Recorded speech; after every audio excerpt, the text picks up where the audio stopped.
Howrah junction पर एक train Delhi जाने के लिए तैयार खड़ी थी और रेलवे स्टेशन पर सैकड़ों की तादाद में लोग बैठे इंतजार कर रहे थे और उन्हें सबके बीच में एक खूबसूरत नौजवान लड़की भी बैठी थी। उस लड़की पर उसके 6 साल पुराने तलाकशुदा पति की नजर पड़ती है और फिर वह उसके थोड़ा पास आ जाता है। यह देखने की कोशिश करता है कि अब इसका जीवन साथी कौन है, किसके साथ यह अपनी जिंदगी गुजार रही है और ऐसे ट्रेन से कहाँ जा रही है। अब दोस्तों ट्रेन आ जाती है और वह लड़की जो है स्लीपर डिब्बे में चढ़ जाती है, मगर उसके तलाकशुदा पति का टिकट एसी वाले ट्रेन में था, एसी वाली बोगी में थी, इसी ट्रेन में थी लेकिन एसी वाले डिब्बे में थी। लेकिन वह भी अपनी तलाकशुदा पत्नी का पीछा करते हुए स्लीपर डिब्बे में चढ़ जाता है। दोस्तों वह भी लड़का अपनी तलाकशुदा बीवी के साथ ही उसकी बगल वाली सीट पर बैठने की ताद में लग जाता है और सोचता है कि किसी तरह से मैं आज रात का सफर इसी के साथ कर लूं। दोस्तों बहुत ही रोमांचक और बहुत ही मनोरंजक कहानी है। आइए जानते हैं पूरी कहानी। वीडियो में आगे बढ़ने से पहले केवल आपसे एक ही मेरा रिक्वेस्ट रहता है कि आप मेरे चैनल को जरूर सब्सक्राइब कीजिएगा और फ्रेंड्स अगर वीडियो अच्छा लगे तो वीडियो को भी जरूर एक लाइक कर दीजिएगा, करके ही जाइएगा। एक लड़की का नाम सोनिया होता है और उस लड़के का नाम शुभम होता है। दोस्तों दोनों की शादी लगभग 8 साल पहले पूरे रीति रिवाज के साथ हुई थी, लेकिन शादी के 2 साल बाद ही यानी 6 साल पहले तलाक हो गया था, क्योंकि दोनों में गलतफहमियां थी। इसमें दोनों बराबर के हिस्सेदार थे, क्योंकि ताली एक हाथ से कभी नहीं बजती है, ताली दोनों हाथ से बजती है। लेकिन फिलहाल तलाक हो चुका था। अब ट्रेन चलने लगती है। सोनी अपने टिकट के हिसाब से स्लीपर डिब्बे में चढ़ती है और अपनी सीट की तरफ आगे बढ़ रही थी, तो उसका तलाकशुदा पति भी उसी के पीछे पीछे स्लीपर डिब्बे में चढ़ गया था, क्योंकि उसका टिकट एसी वाले डिब्बे का था। लेकिन अपनी तलाकशुदा पत्नी को देखता है तो खुद को रोक नहीं पाता है। सोनी थोड़ा उदास बैठी हुई थी, लेकिन आज भी वह उतनी ही सुंदर और वही रौनक उसके चेहरे पर झलक रही थी। तो शुभम सोचता है कि यार आज 6 साल बाद दिखाई दी है, चलो किसी न किसी तरीके से इसके साथ आज या तो सफर किया जाए और थोड़ा बातचीत भी हो जाए।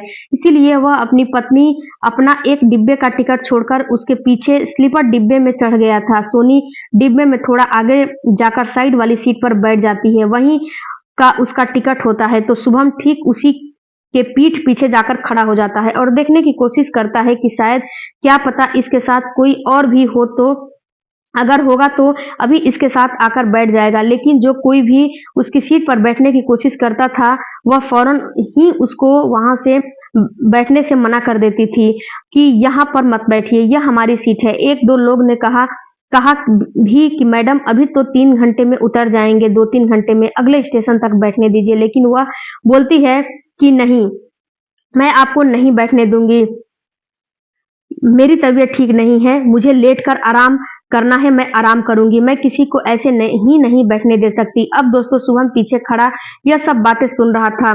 सोनी खिड़की के बाहर देख रही थी और सफर का मजा ले रही थी। उसके बाद जो शुभम होता है वो देखता है कि ये किसी को नहीं बैठने दे रही है। अब शुभम धीरे से जाता है और अपना बैग उसके सीट पे रख देता है। बैग रख रहा था, तभी देख के वह गुस्से से बोलती है, अरे यहाँ कहाँ रख रहे हो, यह मेरी सीट है, बैग हटाओ यहाँ से। तो शुभम बोलता है, मैडम मैं 1-2 घंटे में ही उतर जाऊंगा, मुझे कोई सीट नहीं मिल रही है, और भी तो आप अकेली बैठी हैं और सो भी तो नहीं रही हैं, जब आप सोना चाहोगे तो मैं यहाँ से चला जाऊंगा। सोनी को यह आवाज कुछ जानी पहचानी सी लगती है।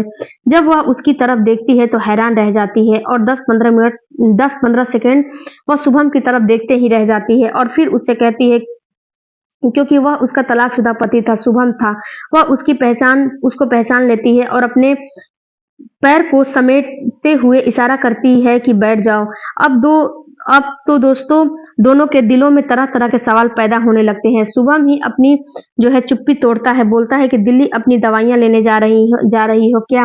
तो इस पर सोनी बोलती है, मुझे क्या हुआ है, मैं क्यों जाऊंगी दवाइयां लेने? तो शुभम बोलता है कि नहीं, मैं अभी कुछ लोगों को बोलते हुए सुना, मेरी सीट पर मत बैठिए, मेरी तबीयत ठीक नहीं है, मुझे लेट कर आराम करना है और तुम काफी उदास परेशान भी दिख रही हो, आखिर बात क्या है? तो सोनी बोलती है कि नहीं, मेरी तबीयत बिल्कुल ठीक है और वैसे भी मेरी परेशानी, मेरी उदासी की वजह जानकर आप क्या क्या ही करोगे? आपको क्या मतलब है इन सब बातों से? यहाँ बैठ गए हो तो बस शांति से बैठे-बैठे रहो। और वह गुस्से में बोली।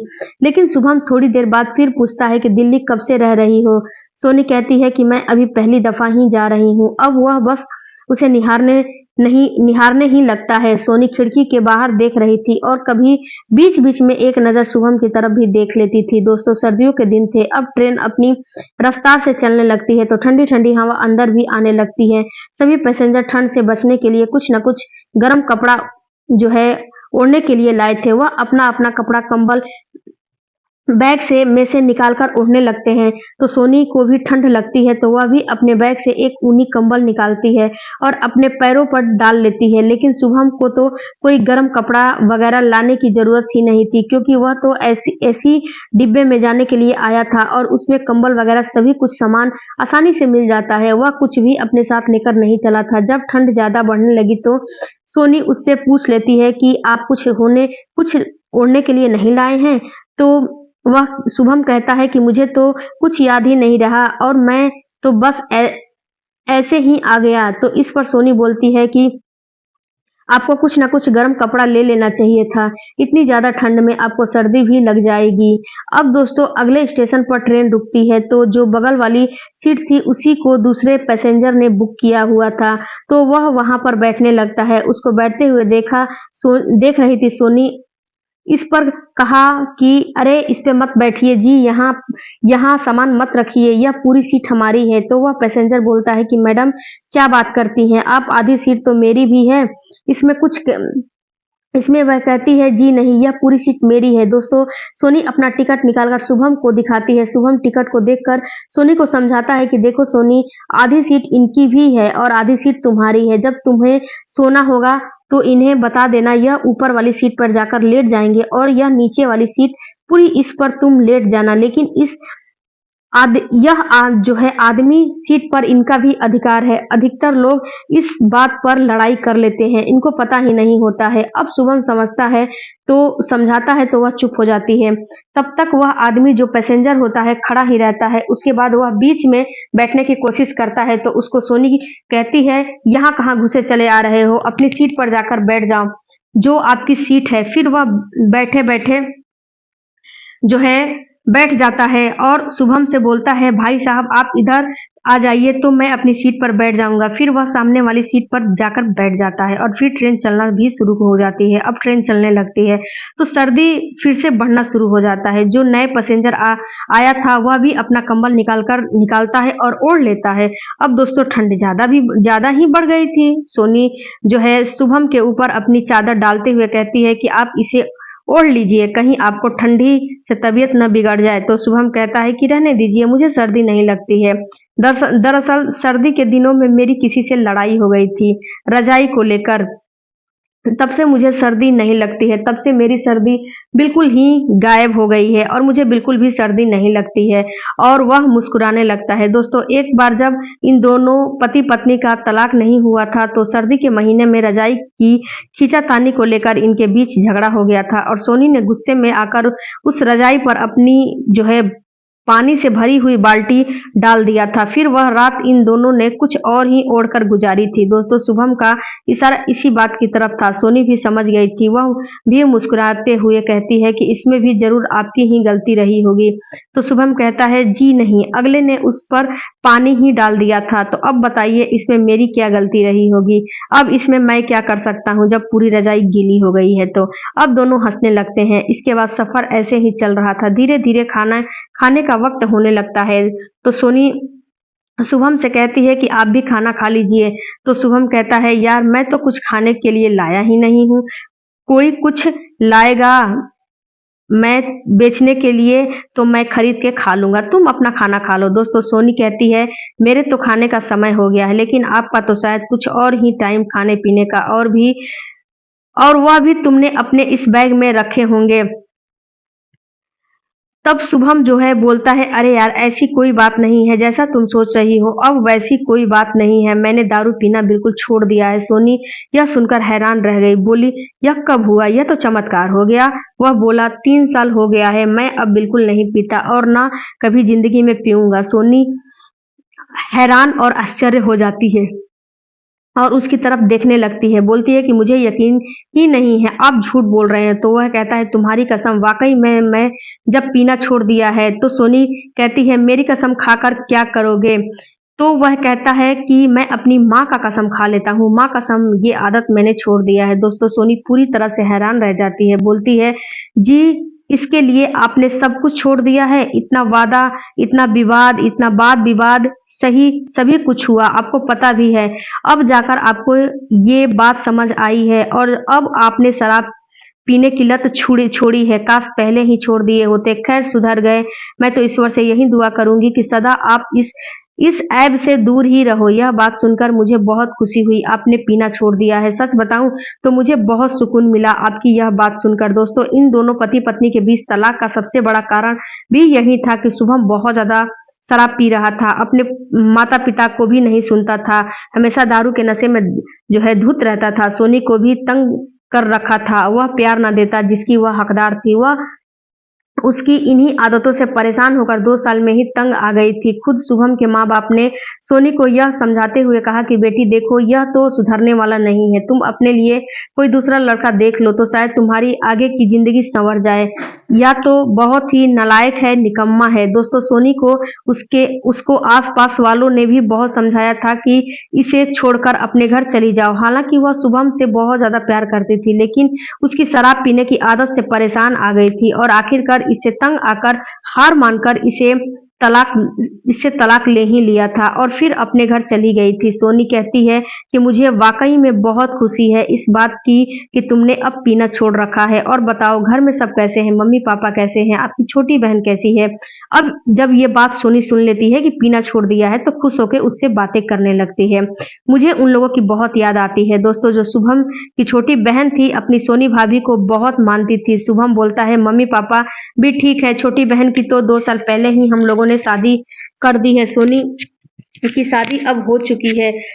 उससे पूछा, आपने आपने शादी नहीं किया है? तो शुभम बोला कि नहीं, मैं अभी नहीं किया हूँ, गांव से मेरा नाम बहुत खराब हो गया था तो मैं गांव छोड़कर बस अब दिल्ली में ही रहता हूँ, मम्मी पापा भी साथ में ही रहते हैं, लेकिन पहाड़ के जैसे मेरी जिंदगी हो गई है, जीवन ऐसे अकेला कट नहीं रहा है, सोच रहा हूँ किसी से शादी कर लूँ। फिर सोनी से शुभम पूछता है कि तुमने शादी कर लिया है या नहीं? तो सोनी कहती है, अभी तक तो नहीं किया है, लेकिन मैं दिल्ली इसी सिलसिले में जा रही हूँ। मेरी एक दोस्त कहती है कि दिल्ली में उसी ने एक लड़के को देखा हुआ है, अगर मुझे लड़का पसंद आएगा तो मैं शादी उससे कर लूंगी। शुभम जब यह बात सुनता है तो बहुत ही उदास हो जाता है, फिर बोलता है कि मैं अब जो है खाता पीता नहीं हूँ, सुधर गया हूँ, किसी को परेशान नहीं करता हूँ। उसकी इच्छा यह हो रही थी कि मैं अच्छा हो गया हूँ तो सोनी खुद ही बोल दे कि चलो ऐसी बात है तो मैं आपके साथ फिर से रहने लगूंगी।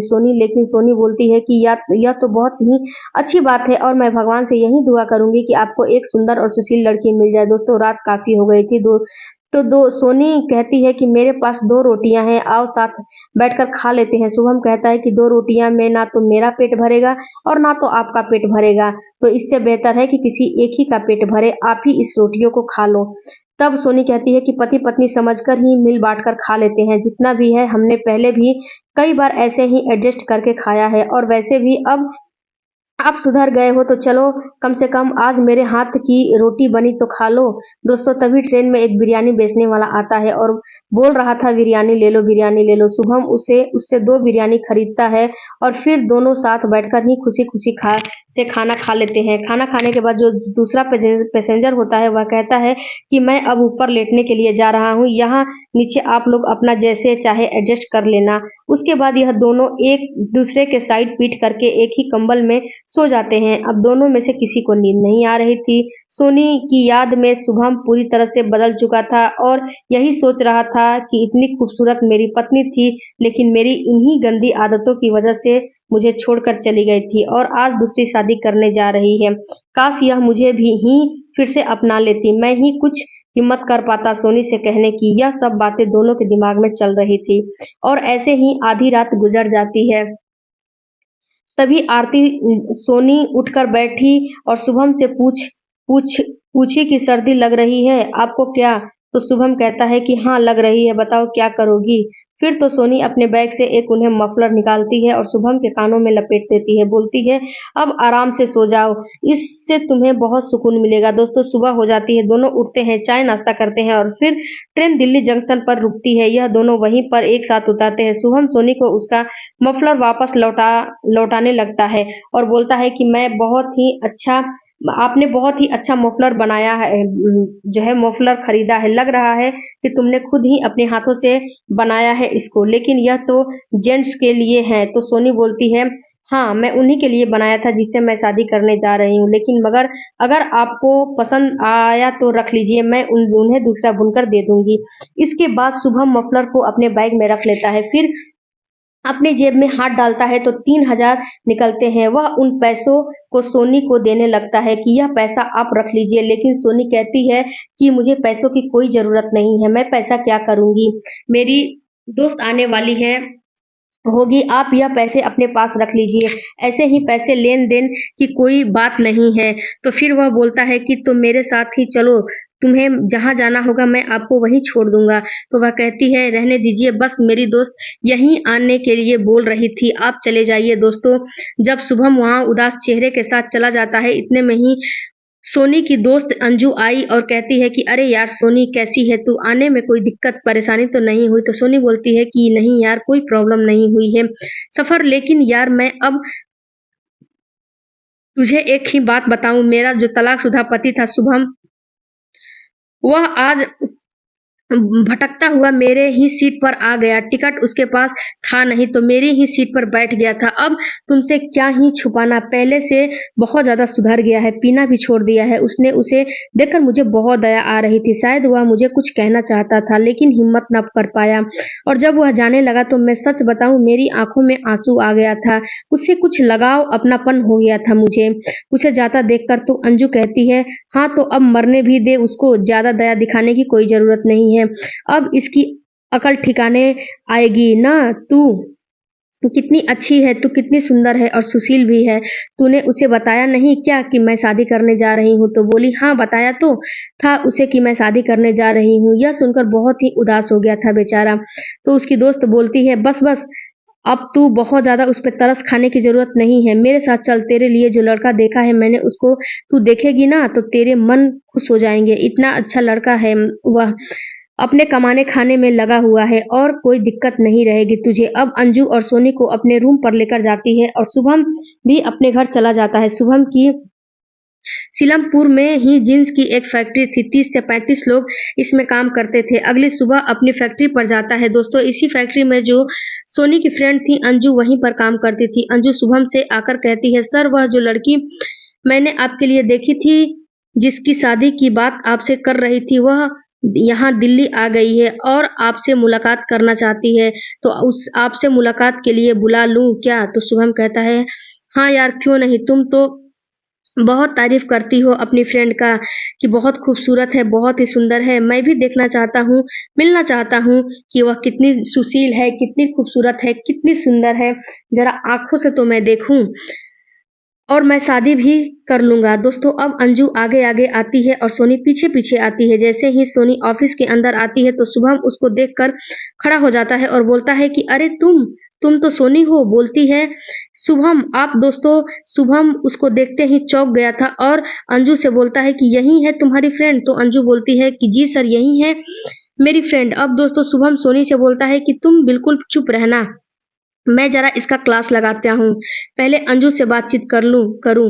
फिर वह अंजू से बोलता है कि अरे यार अंजू तुम्हारी फ्रेंड तो बढ़िया है, खूबसूरत भी है, लेकिन यह तो शादीशुदा लग रही है, उम्र तो देखो इनकी, उम्र तो ज्यादा है, तुमने तो बताया था कि लड़की बिल्कुल कुंवारी है। तो अंजू हिचकिचा के रहती है कि सर यह कुंवारी ही है, आपके सर की कसम मैं खा के कहती हूँ, इन्हीं से पूछ लीजिए, मैं झूठ थोड़ी ना बोलूंगी आपसे। शुभम हंसते हुए बोलता है अरे यार अंजू तुम क्यों मेरी झूठी कसम खा रही हो, यह सोनी ही तो मेरी पहली पत्नी है जिसे हमारा तलाक हो गया था। अब अंजू यह बात सुनते ही शॉक हो जाती है। उसने तो शुभम से बता रखा था कि लड़की कुंवारी है, लड़की के माँ-बाप गरीब हैं, उम्र 30 साल के लपेट में आ गई है, लेकिन लड़की बहुत ही खूबसूरत है, बहुत ही अच्छी है। दोस्तों फिर शुभम अंजू से बोलता है कि कहीं तुमने सोनी से तो नहीं बताया है कि मैं भी कुंवारा हूँ? तो अंजू बोलती है कि नहीं सर, मैं इतना भी झूठ नहीं बोलती। दोस्तों इस सब के बाद वह साथ बैठकर बातचीत करते हैं तो शुभम सोनी से कहता है, अंजू जो हमारे लिए किसी फरिश्ते से कम नहीं है। अब इसने हमें एक दूसरे से मिलने का जरिया बनाया है और तुम यहाँ काम करने वाले किसी भी व्यक्ति से मेरे बारे में पूछ सकती हो। मैं बिल्कुल शराब पीना छोड़ दिया हूँ। भगवान की कृपा से आज अच्छा खासा पैसा मैं कमा रहा हूँ। मैं अब काम कर रहा हूँ, अपने माँ-बाप की सेवा भी करता हूँ। फिर वह कहता है कि जब भगवान ने हमें यह चांस दिया है तो तुम प्लीज़ मुझे एक मौका और दे दो, मुझे अपना लो। मैं ज़िंदगी भर तुम्हें अपनी रानी बनाकर रखूँगा और तुम यहाँ किसी भी से मेरे बारे में पूछकर या तुम्हारी फ्रेंड ने तो सब कुछ बता ही रखा, किसी का यकीन नहीं हो तो इनका तो ज़रूर यकीन होगा। दोस्तों शुभम की यह बात सुनकर सोनी की आँखों में आँसू बहने लगते हैं। वह बोलती है, मुझे अब किसी से पूछने की कोई आवश्यकता नहीं है। सोनी उसके करीब आती है, उसे अपने गले से लगा लेती है और एक बार फिर से यह दोनों शादी करते हैं और अपनी नई ज़िंदगी की शुरुआत करते हैं और अंजू का लाख-लाख धन्यवाद करते हैं। और भगवान का भी लाख-लाख धन्यवाद करते हैं जो कि इन दोनों को मिलाया था। दोस्तों अब शाम को जब यह तीनों खुशी-खुशी शुभम के घर जाते हैं और शुभम सोनी को अपनी माँ-बाप के सामने लाकर खड़ा कर देता है और कहता है कि देखो मम्मी-पापा, आपकी बहू फिर से लौट आई है। सोनी को देखकर इतना ज़्यादा वो खुश होते हैं कि जिसका कोई ठिकाना ही नहीं था। दोनों को आशीर्वाद देते हुए कहते हैं, बेटा यह थी हमारे घर की लक्ष्मी, एक बार फिर से लौट आई है। शुभम के माँ-बाप अंजू को भी बहुत धन्यवाद करते हैं, बहुत थैंक यू देते हैं और फिर शुभम मुस्कुराते हुए कहता है, अंजू यही वजह है कि तुम आसानी से मेरी फैक्ट्री को संभाल लेती हो। तो दोस्तों यह थी मेरी आज की कहानी। अगर यह कहानी आपको ज़रा भी अच्छी लगी होगी तो हमारे चैनल को ज़रूर सब्सक्राइब कीजिएगा और लाइक तो करना बिल्कुल भी मत भूलिएगा और मैं आपसे हाथ जोड़ के हाईली रिक्वेस्ट करती हूँ कि आप मेरे चैनल को सब्सक्राइब किए बगैर बिल्कुल भी मत जाइएगा। मिलती हूँ अगले वीडियो में, तब तक